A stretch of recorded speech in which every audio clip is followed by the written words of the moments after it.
Welcome back to another technical deep dive here in the debug zone. Today we're tackling a big question and breaking it down with insights from other users. Hopefully this clears up some misconceptions and helps you get the answer you need. So buckle up, stay a little curious, and let's jump right in.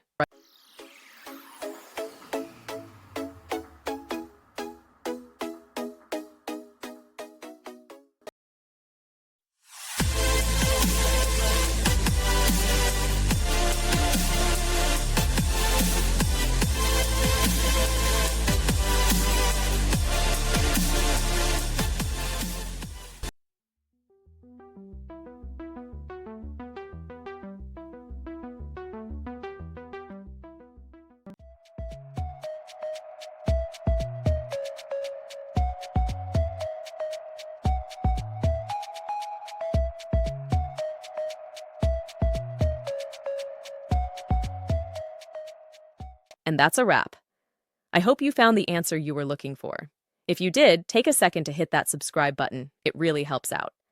And let me know in the comments which solution worked best for you. See you next time in the debug zone.